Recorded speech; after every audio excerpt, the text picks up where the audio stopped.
Okay, we are on. All right. So after some technical difficulties, my name is Darius Shanfar. I'm the chair of the Finance Committee for the City of Albany Industrial Development Agency. We are joined here today by all members of all members of the IDA, with the exception of Bob Schofield, which means we have a full Finance Committee. Our first order of business is the meeting minutes, which have been previously distributed. So I'd call for a motion to dispense with the reading and accept them.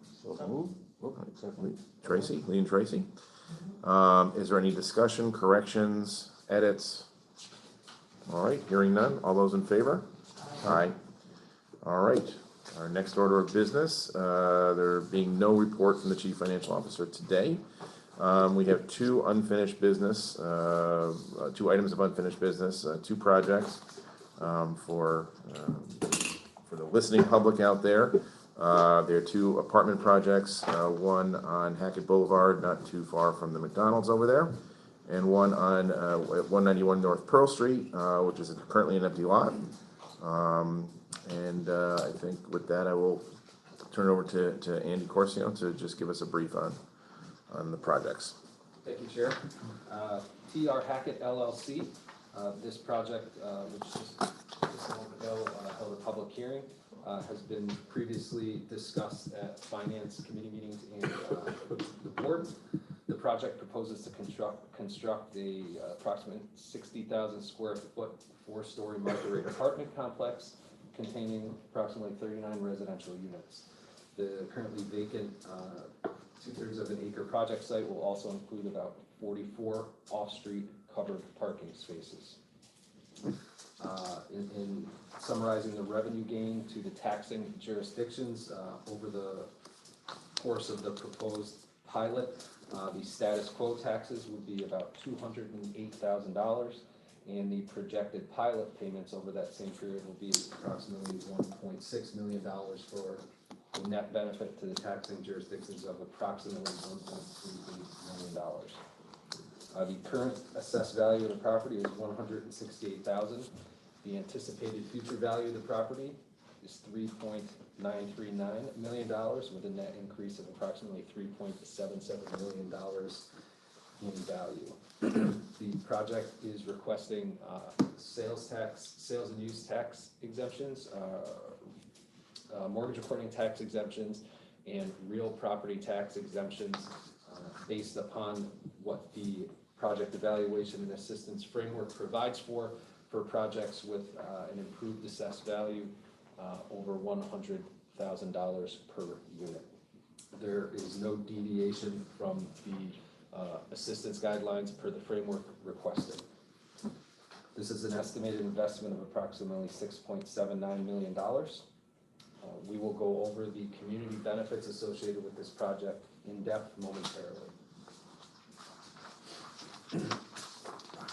As with all projects requesting real property tax exemptions, an in-plan economic impact analysis was conducted by the Capital District Regional Planning Commission, which analyzes the direct, indirect, and induced effect of the temporary construction impact during the construction period. The chart was inserted into the project summary as part of the materials, with the total effect of approximately $9 million over the course of construction. If there's no further questions or comments, we can run through the community benefits in detail. Let's do that.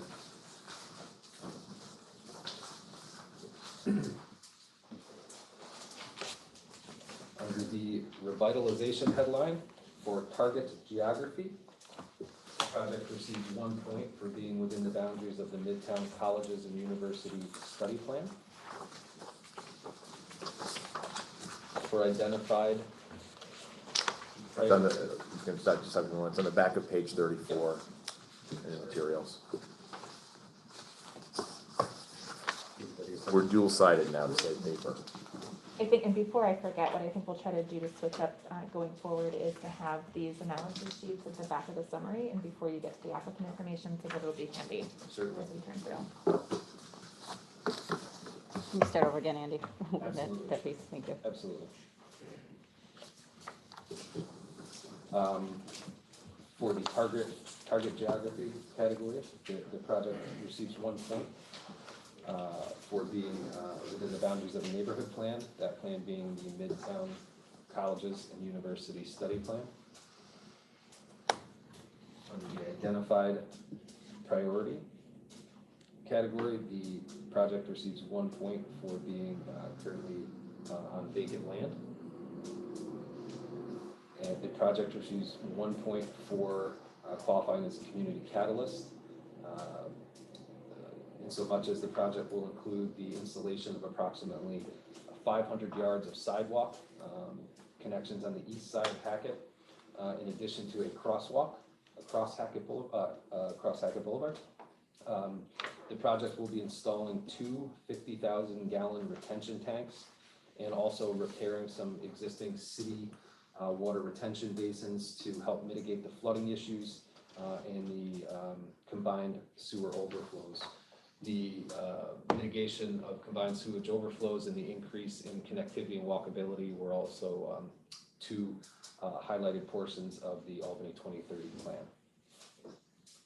Under the identified growth area, the project receives 1 point for being in an existing cluster, which is the medical cluster.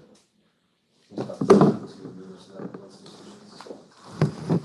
For job creation, the project receives 4 cumulative points for an estimated 260 construction jobs on site. Financial commitment, the project receives 1 point for being an investment of approximately $6.79 million. And under the community commitment category, the developer is committing to utilizing 90% regional labor for the construction jobs on site. Terrific, thank you. I just would happily point out for the record here that the revenue to taxing jurisdictions, being the city, county, school district, and library, are going to be increasing approximately 8-fold over the course of this project. I know most people don't get excited about sewers, but the addition of the catch basins, I think, is really crucial to our sewage issues that we have in the city. So, if anybody has any questions, or is there anything anybody wants to discuss? We can do that now. I think we've already, normally I'd probably ask the developer to come forth, but I think everything has been hashed out very well. For those at home who want to see renderings of the project, they're on the final few pages from this section of our materials. And again, I think this is another thing I want to point out. I think is that this is a project where I think the returns are not, really as good, I think, as we've seen for other projects that come through here. But it's nice to see that we have a developer willing to come into the city and to put forth a project like this that will add a lot to walkability and our housing stock here. So, anybody have any issues, questions, comments? If not, I would call for a motion for favorable recommendation to the full board of the IDA for this project. So moved. Tracy? Second. Second, Lee. All those in favor? Aye. Aye. All right, so moved, so done, and on to the next project, which is 191 North Pearl Street, currently a vacant lot, a project that had been before us previously. It is similarly a residential apartment project that will be going into the theater district and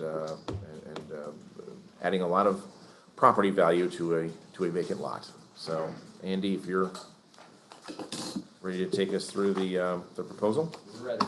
All right.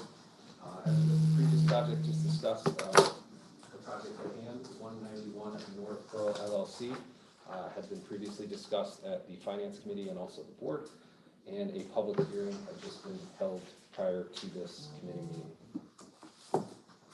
The approximate 26,000 square foot, 4-story market rate apartment complex containing approximately 18 residential units. The currently vacant 0.21 acre project site will also include 15 off-street covered parking spaces. Summarizing the revenue gain to the taxing jurisdictions as it stands now over the course of the projected pilot period, which is 20 years. The status quo taxes would be approximately $76,600. The projected pilot payments equate to $666,331 for a net benefit to the taxing jurisdictions of approximately $589,000. The property value increase, the current value of the parcel, the vacant parcel is $61,800. The anticipated future value is approximately $1.8 million for a net increase of approximately $1.75 million. As with the previous project, this project is requesting sales and use tax abatements, mortgage recording tax abatements, and real property tax abatements through the project evaluation and assistance framework. They are not requesting a deviation in the assistance level that would typically be provided for a project that is assessed at over $100,000 per unit based on the improved assessed value. We will run through the community benefits as we just did for the previous project in depth shortly. Similarly to the last project, the Capital District Regional Planning Commission was requested to run an in-plan economic impact analysis, which was made part of the project summary. That analysis analyzes the direct, indirect, and induced effect of the construction jobs on site. And that total effect over the course of construction is approximately $4.5 million.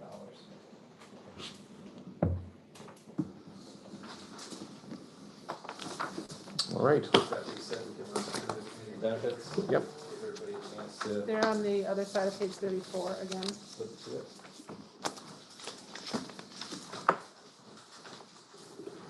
We did save a few trees when we were on zone. Looks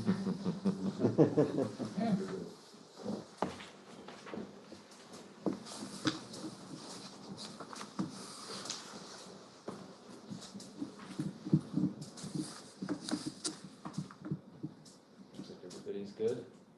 Yeah. All right. Starting at the top, target geography. The project receives 1 point for being located in a high vacancy census tract, that is census tract 11. Project receives 1 point for being located downtown. The project receives 1 point for being within the boundaries of a neighborhood plan, both the impact downtown plan and the DRI plan. Under identified priority, the project receives a point for being considered downtown residential. The project receives a point for being on a currently vacant parcel of land. The project receives 1 point for being an identified catalyst site. The project was directly identified within the Clinton Square DRI plan. Coming down into the job creation category, the project receives 2 cumulative points for incorporating 150 construction jobs into the project. Financial commitment, the project receives 1 point for a total investment of approximately $3.25 million. And under the community commitment category, the project receives 1 point as the developer is committing to utilizing 90% regional labor for the construction jobs on site.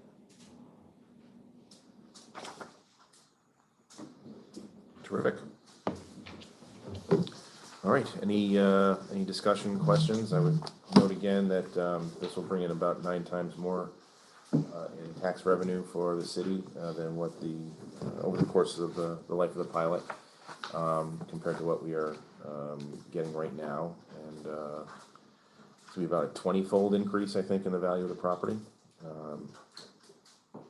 which is certainly welcome. And it's why we do what we do here at the IDA. Any questions, or I think we had a presentation, brief presentation on the project at the hearing that we had just prior to this meeting. We've been through it before several times here, and you know, for those listening at home, renditions of the project are the succeeding pages of the materials. Unfortunately, there's not a catch basin for me to get as excited about in this project, but that's okay. I think we're okay with that. So, if anybody has any questions, comments, all right, then I ask for a favorable recommendation to the full board to give the green light to this project. So moved. Tracy, second. Second. Lee, all those in favor? Aye. All right. Thank you, Ron. Thank you. Thank you very much. You may go home now. Come back to work. See you in a week. Take care. All right. On to next. A new project is coming before us. I don't know, are we, the applicant's not here today? No, they were in the. Oh, they are, okay, all right. Trying to limit the amount of breathing in the room. Sure, yeah.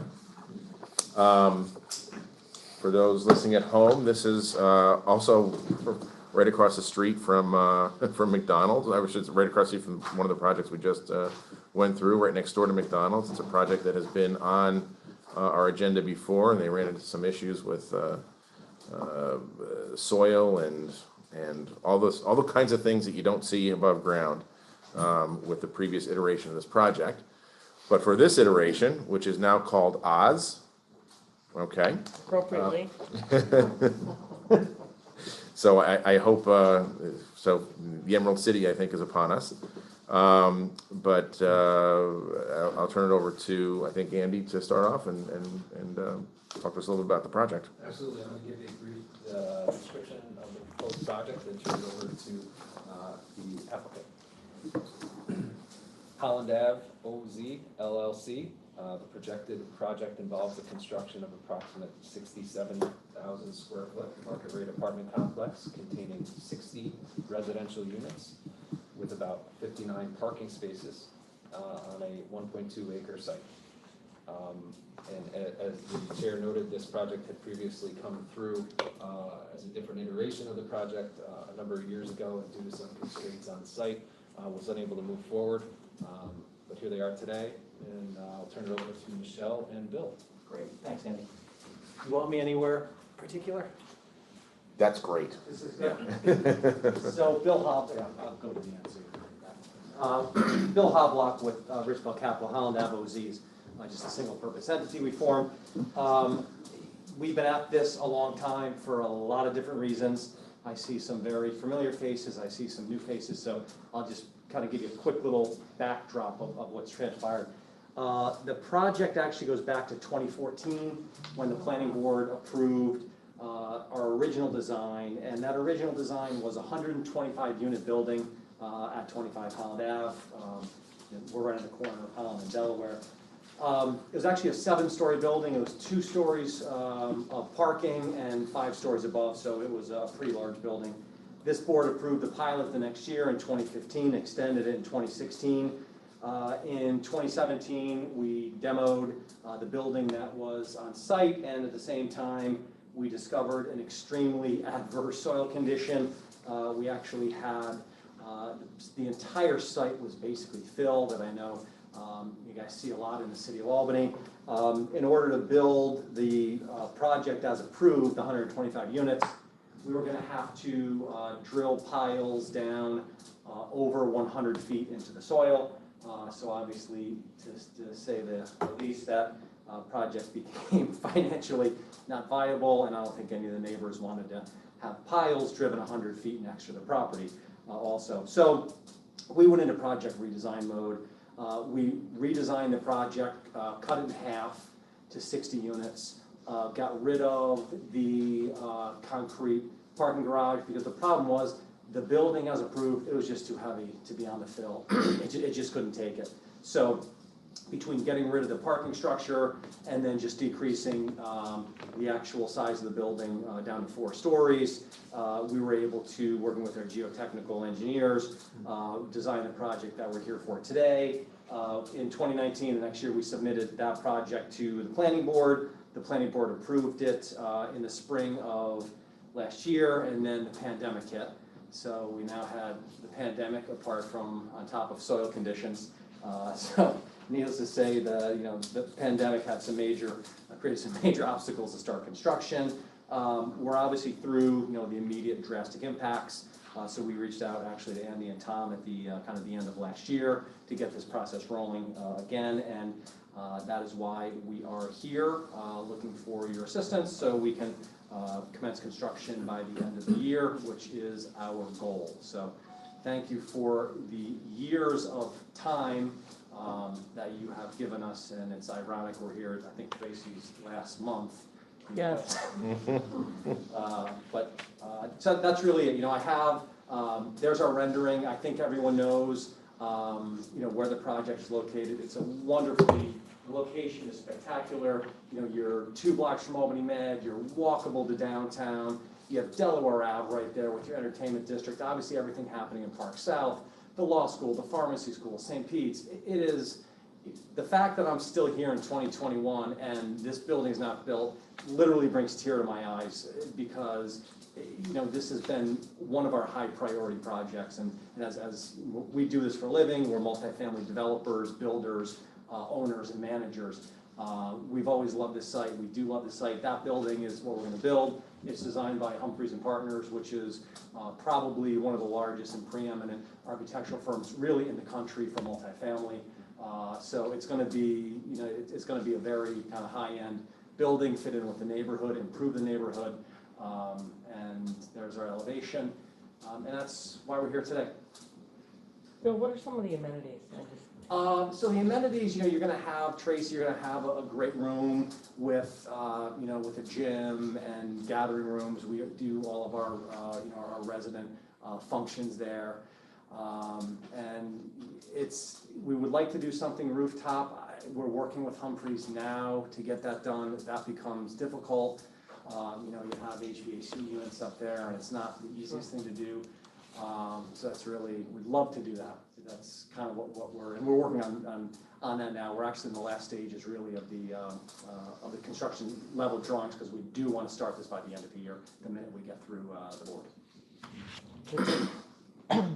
Sounds great. Any other questions for the applicant? This is just a project introduction at this point, so we're not taking action today.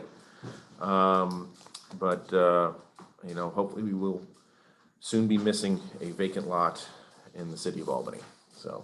Darius, I'd offer that as you digest the packet that you have in front of you, as you have questions on the project, the financials, the amenities, always contact us. We'll get in touch with the applicant and make sure that we have those answers for you before the next finance meeting. Terrific. Thank you. Okay, thanks everybody. Thank you. This is welcome news, I will have to say. We're getting there, Darius. All right. I believe in you. Thank you. Oh, Andy, we gotta talk, so or maybe not. All right. So I guess we are on to agency update and compliance update for Sarah. Sure, I'll start just quickly on the agency update. We do have some staff turnover to report at Capitalize Albany. Virginia's last day with us was Friday of last week. She's moving on to pursue her own opportunities, which is exciting for her. And we already have the position posted and out there. We've got about a dozen applicants so far. So we'll be getting somebody on board to pick up a lot of the administrative work for the IDA, project monitoring, that happens. That role also helps us with the capital grants that the CRC helps to fund. So we're looking forward to getting somebody back in that seat as quick as possible, and wish Virginia well on her new endeavors for that. So just quick update there on the agency side. I think that's it for me. I'll turn it over to Tom for compliance. Sure, just briefly, we received some questions from the Office of the State Comptroller as part of their annual review of our 2020 Paris report. So we're going to be submitting responses back to the Office of the State Comptroller next week. All right. We get that request annually. There's Yeah. Nothing out of the ordinary. Yeah, right. Great. Under compliance update, just also quickly there, we are completing our annual report to the common council. We provide them an annual review of the previous year, working through that. So we're close on that. We will deliver that in September. Great. All right, should make sure to invite the new council members as well, or the ones who have, who look to be taking office next year. That's a great point, and we will. We did with the previous election, we did invite not just new council members, but any council members who can sit one-on-one as well to understand more about the agency and the operations. And we did have a couple take us up on that last time around. We'll hope that we'll have some of the new ones. Terrific. All right. Any other business? Then I would ask for a motion to adjourn this meeting of the Finance Committee of the IDA. Tracy, Lee, second. All's in favor? Aye. We